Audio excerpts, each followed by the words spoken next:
Have you ever wondered how the SCP Foundation has managed to keep its activities as a secret from the rest of the world? Well, you're not alone. At one point in time, everyone who has an idea of the Foundation has always wondered how up until now, no one has ever encountered an anomalous object or activity. Well, that is because the Foundation makes use of certain objects capable of detecting these anomalous activities before they occur. These objects range from entities SCP-, artificial intelligence SCP-, and objects which are all classified as Sumail. Today, we're going to be taking a look at these objects known as SCP-2799, or simply, the Navigator. The subject looks like a regular set of antique Portuguese navigational equipment. It is divided into 4 parts, which includes a brass sextant, or SCP-2799-1, a compass, or SCP-2799-2, a pocket watch,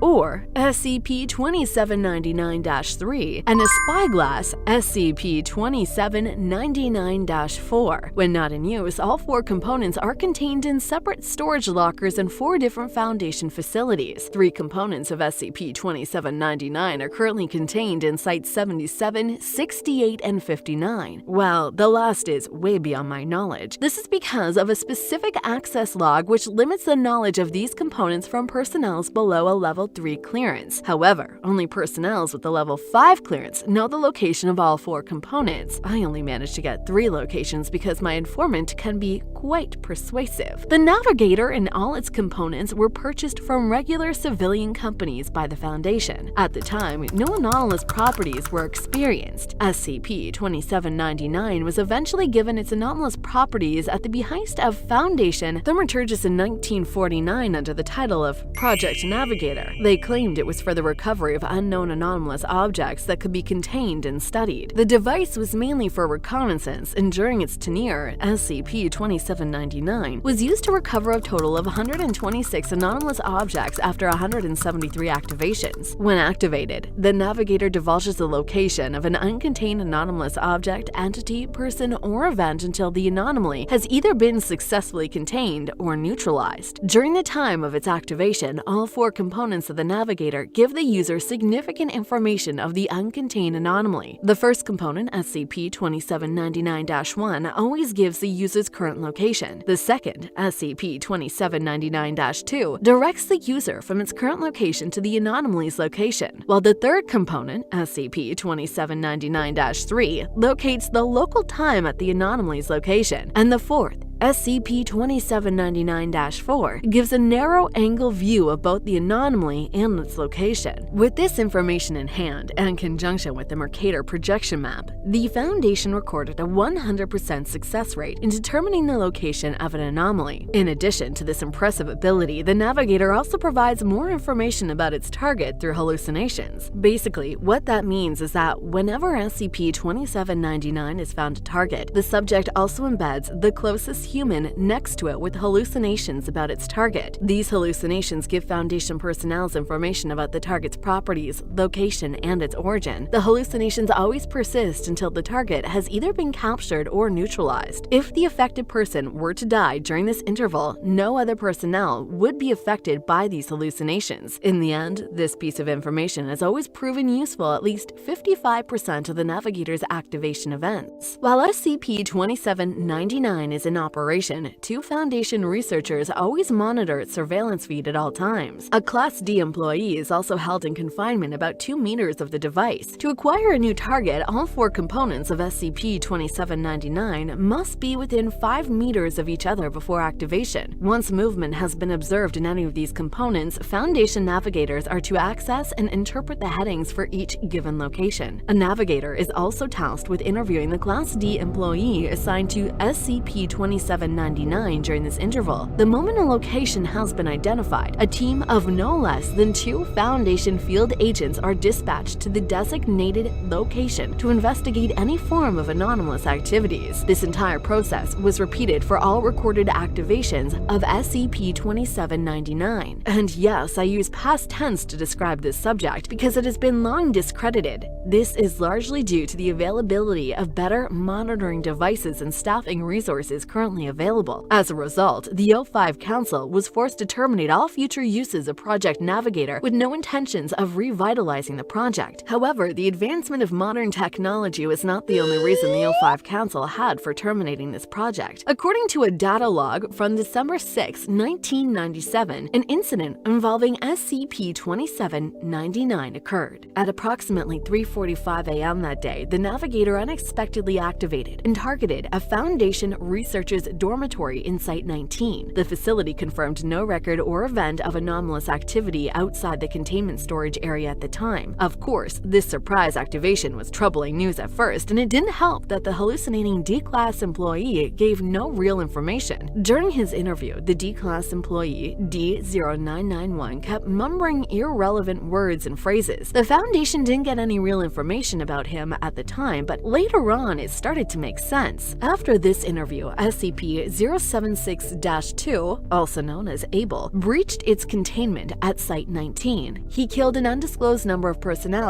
and wounded at least 50 other employees. At the time of this containment breach, a Foundation researcher by the name Dr. Jack Bright was transporting object EO-963 by hand. The doctor was unfortunately among the first personnel killed during this breach before Abel was eventually contained. About 5 days after this incident, the object Dr. Bright had in his hands before his death was discovered in a pile of rubble. Object EO-963 eventually became known as Subject SCP-963, an object which currently holds the consciousness of Dr. Jack Bright. If direct skin contact is maintained between a person and SCP-963, the conscious mind of Dr. Jack Bright takes over the individual. The object is a clear depiction of immorality with the potential for the doctor's mind to live on forever. But what does this have to do with SCP-2799 and the containment breach? Well, following the containment breach, the Navigator assigned to SCP-2799 was interrogated. He later revealed that Component 4 depicted the face of Dr. Jack Bright. After looking back on the interview with D0991, I can in fact confirm some sense to his gibberish.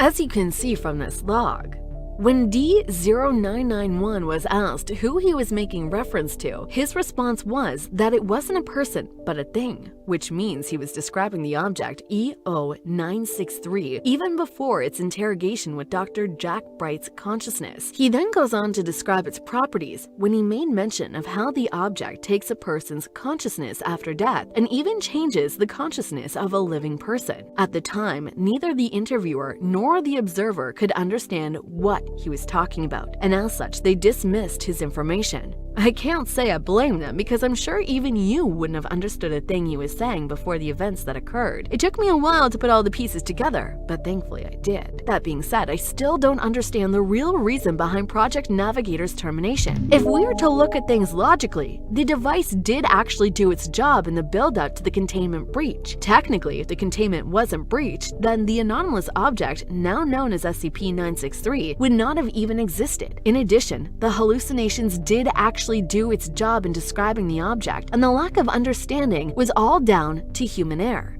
But like I said, we can't blame the interviewers for not understanding. However, I do agree with the O5 Council on one thing though. The device isn't exactly the easiest to understand. I can't imagine what the hallucinations for the Shy Guy would have been like, but that being said, I wouldn't mind taking a first-hand look at the Navigator myself, at least just for educational purposes. So what do you think? Was the O5 Council correct for terminating this project? Share your thoughts in the comment section below. Like this video and don't forget to subscribe because I have a lot more coming your way. See you soon.